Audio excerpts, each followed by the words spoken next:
Okay. Hello, I'm Jennifer Kavanagh, and I'm going to be talking about a little book of unknowing. When I mention the subject of this book, people all say to me, the Cloud of Unknowing. Well, of course, I'm not competing with that, but we will come to that as a subject.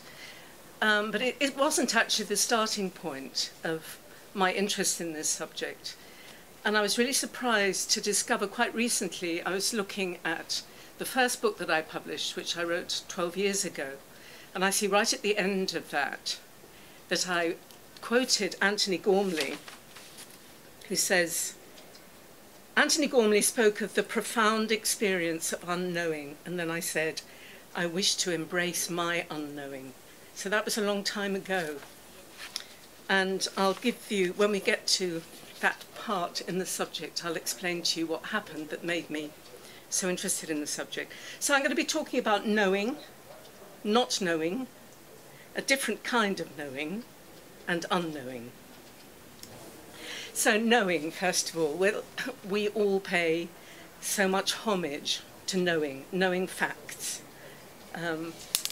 Everything in our education system, in all the quizzes that we're so addicted to on television and so on, is all about facts, knowing. If we don't know, if we're ignorant, we feel at a disadvantage. But in fact, when you go a bit closer, you realize that the unreliability of facts. And the unreliability is threefold. Firstly, that our understanding, our sense of knowledge changes. And in fact, I understand that medical students are taught the half-life of facts, that 10 or 20 years after they graduate, a lot of what they have learned will prove not to be true. Even people are questioning whether there is such a thing as a fact. The second thing is the subjectivity. We can say that something is red, we can say that something is, but it's our experience. It's not necessarily the same for somebody else, so you can't actually posit it as a fact. And the third thing is, and quite unsettling, is that material objects that we think are so solid, we're now learning are actually made out of waves, and they're not really there at all in the sense that we used to think they were. And it's quite interesting to hear of scientists talking in quite a Buddhist way about the illusion of material objects. Apart from those sorts of facts, we also think we know what's going to happen. In fact, we run our lives according to our expectation that we know what's going to happen. We make plans. We make 5-year plans. We put dates in our diaries. We put our children up for schools even before they're born in some cases. But we equally know that life gets in the way, that things happen. Accidents happen, a child is born, we get ill, we get married, all these sorts of things that we would not necessarily have planned for in the past. And we put them down to, we might put it down to an interventionist God, or destiny, or accident, or chance, or any of those things.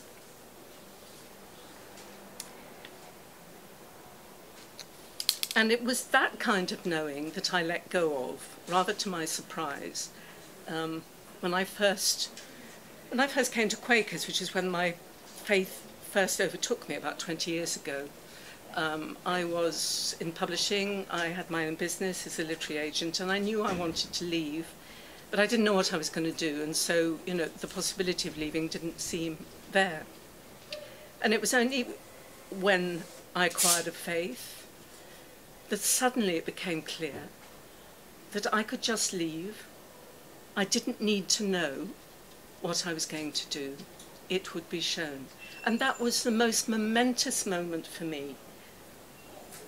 All my life, I sort of planned my life. I thought I made decisions, however wrong they might have been. I would think I would do this and this and this, and then according to my CV, that, you know, all of that. Letting go of all of that, letting go of the need to know, was an extraordinary thing. It was about trusting, being open to the possibilities that might arise. And indeed, it was shown. I got a phone call that asked me to take on some work which was unlike anything I'd ever done before and led to a completely different way of life. And I wondered, and it was such an amazing feeling. It was so free. I wondered why it had taken me quite so long to understand that was the way to run my life.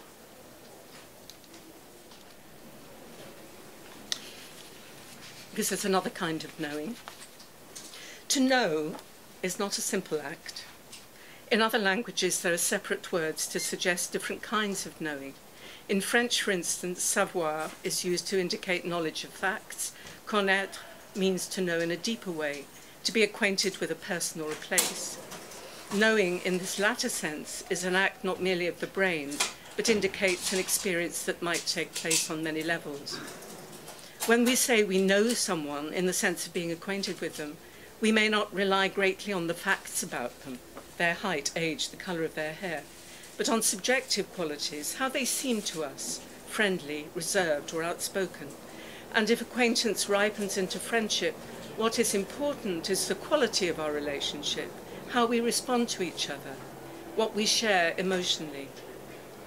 But can we say we actually know anyone else, even our life partner?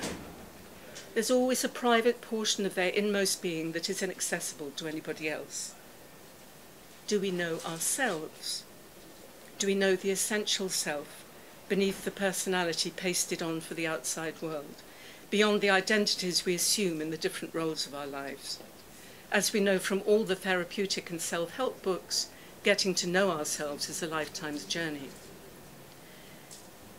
If we don't know those whom we can touch, see, talk to, and encounter with our minds and senses, nor ourselves with whom we live all the time, how can we expect to know something beyond ourselves, a hidden power, the divine? How can we know God? Just interpreting it in whatever way works, as the essence, the universe, whatever is something beyond yourself. So beyond those aspects of knowledge, the aspects of the world about which we assume knowledge, there is a dimension of life to which rational explanation doesn't apply. This is the world of religious experience. And very interestingly, not Henry James, I think he was his brother, William James, in 1902, wrote The Varieties of Religious Experience. And in that, he analysed the different aspects of peak experiences that all of them had in common. And he found that one of the qualities of those experiences, quite across the board, no matter what religious faith, was that they were noetic. In other words, they bore some quality of knowing. And that quality of knowing is not the kind of factual knowing that we've been talking about, but a knowing that encompasses the whole being. So it's only when we are prepared to let go of that cognitive knowing that we are able to access this deeper kind of knowing. Only by opening ourselves, trusting, making ourselves vulnerable, will we be able to access this kind of knowing. If we set aside our rational priorities and trust our inner rather than our outer certainty, we may discover a different intuitive quality. So it's about the realm of the heart. It doesn't necessarily just happen. If we work at it through practice of various kinds, meditation, prayer, silence, we give it a chance. To reach a condition of unknowing, our only responsibility is to prepare, to be ready and willing to open ourselves to what might come. In our busy, preoccupied lives, there needs to enter a little pause or breath. There needs to develop a more spacious consciousness and a willingness to connect with that that is. We need to move beyond the small world of personal preoccupation and feel the wide connection of being part of a larger whole, part of the natural world, feeling the pulse of the life force and the significance and mystery of the universe, of which we and even our planet are such small parts. We need to spend time away from our habitual actions and the tyranny of our thinking mind, distance ourselves from the assault of information coming at us from every side. Spend time in contemplation of beauty, whether man-made as art, music or poetry, or in the natural world. In the contemplation of a leaf, a tree, the mountains or the sea, we can leave behind our analytical thinking, not wondering about the why or the how of God or creation, but in celebration or in joy at what is. We stop. We are stilled. If a glimpse, an insight occurs, that's a bonus. We can't make it happen, but in that stillness, in that wordless space, there might form a sense of presence. In contemplating its manifestations, we may become aware of the immanence of the spirit.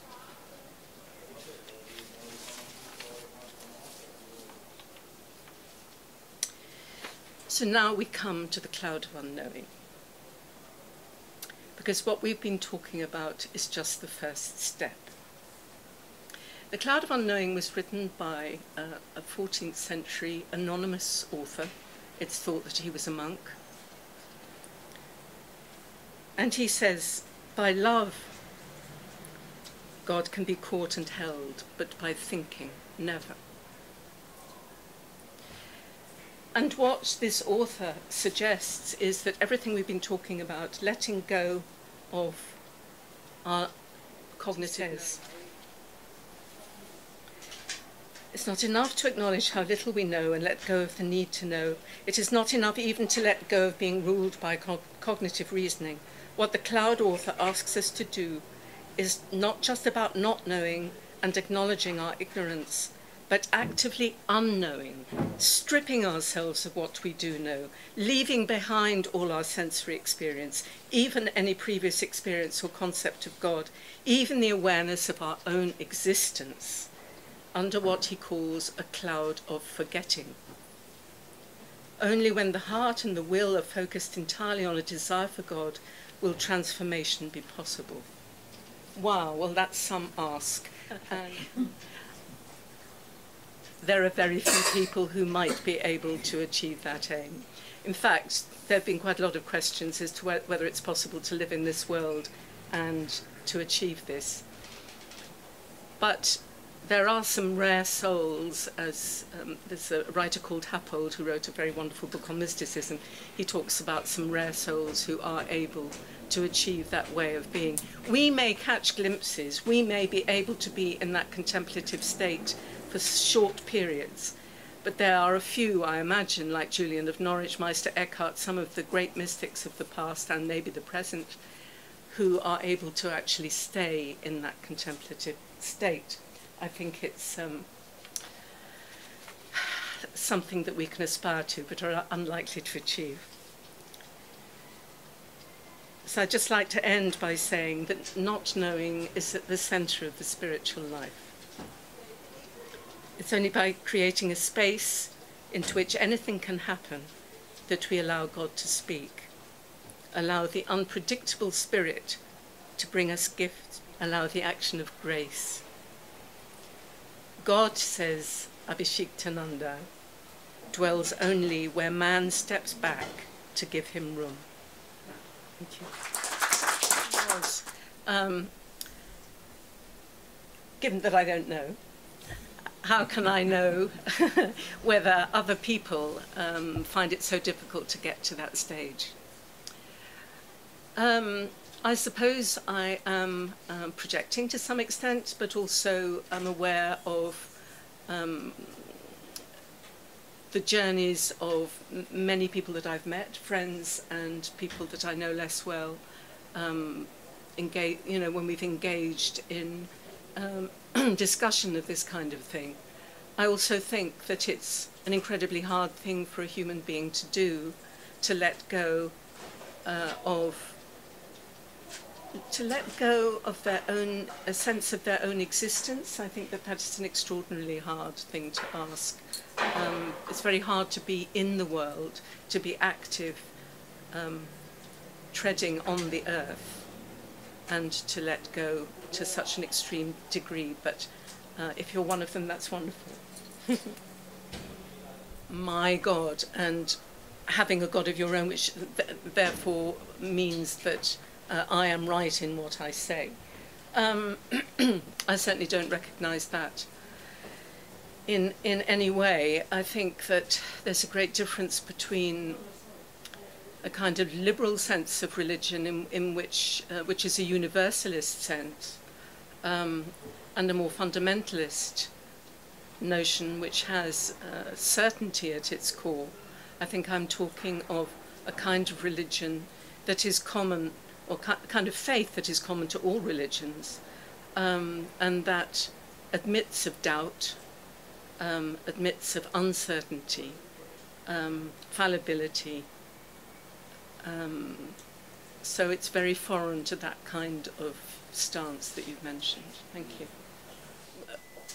A statement that that it's an exciting concept, that the world we live in, with all these quizzes and crosswords and so on, rely on the right answer, but that this brings up other possibilities, but also mentions our deep need, on the whole, for certainty, that letting go of that is a fearful thing. And it's true, I would say the main obstacle to this way of life is fear, is the need for certainty, is hanging on to what is reliable and familiar. The other time, apart from the one I mentioned before, the other time where letting go of this kind of need to know happened was about 10 years ago, when I sold my flat and became a nomad, and I didn't know where I was going to go or what would happen. And it was a similar kind of feeling of freedom and openness, but scary. I've also embarked on becoming what is known as a fool, which is really about the Zen notion of beginner's mind. It's about treating the world as if everything is fresh, as if you know nothing at all. And it's a similar kind of openness to things being possible. The whole art of improvisation is about that. It's about letting things happen. In fact, the whole creative act is about allowing a space into which something unexpected will happen, because creating things, whether it's art or poetry or music, isn't a controlled act. It is something that unfolds, and you have to allow it to happen. Sorry, it's a very rambling answer to your question. Anything we know that we trust, and I think that that's right. But it isn't a kind of decision to trust. I think that it is something that's given to us. I've got out of the habit of talking about making decisions, because I feel that things become clear. And I think trust is absolutely the root of this kind of living. It's not to say that it's possible all the time, because, you know, we are human and we are fearful and we don't always trust. But when we do, I think the reason I know that it works is that when I do trust, it works. Sorry, there were some other hands, did it? That was about whether unknowing is a destination or a journey, but also the experience of when we surrender ourselves, that a different kind of knowing is possible. And I think that that also is something that we learn with experience. I mean, just as faith very often only comes when we are in a desperate state, where we let go of our wish to control, when we allow ourselves to access another dimension, out of desperation quite possibly, that is when grace enters in. It is all to do with letting go. It is all to do with surrender. It's all to do with getting ourselves out of the way. David, because we don't know a moment from hence what's going to happen. Nonetheless, we go on behaving as if we do. And we do have to plan our work lives, and there is a certain amount of planning that has to happen if we are living in the world. I would only say that I think flexibility is crucial, factoring in the unknown, factoring in the possibility of things being different, and then embracing the difference with joy. Because the unexpected is usually much more exciting than what we expected. Yes, that was about going forward in faith and doing what we feel is the right thing, but we can never have any guarantee that we will be upheld forever. And of course that is true. Anything that we undertake is risky. And there have been wonderful examples of people through history who have gone forward in faith regardless of the consequences. Jesus being one such. Course. Yeah. Being possible for things to go horribly wrong, whether you are in control or whether you go forward in trust, absolutely, then at least you can't blame yourself. I think, we do what we do. You know, we do what we are able to do in any given moment. I think beating ourselves up is always a mistake. The more we can be open, the more we can surrender ourselves, the more likely it is that we will be guided. I mean, I haven't mentioned synchronicity, which for me is a huge part of life. That is the guidance for me, when those seeming coincidences happen and confirm a way of life or a path that I'm putting a tentative toe on. I think we have to commit ourselves and then wait for the universe to confirm it. And if it doesn't, then just start something else. So should we just have one more? How important it is and how it opens up the avenues in life if we can do it. It's just hard. It's just hard. And it can become a habit, and it can be helped by spiritual practice. But I think that none of us achieves it on a constant basis. Thank you all very much.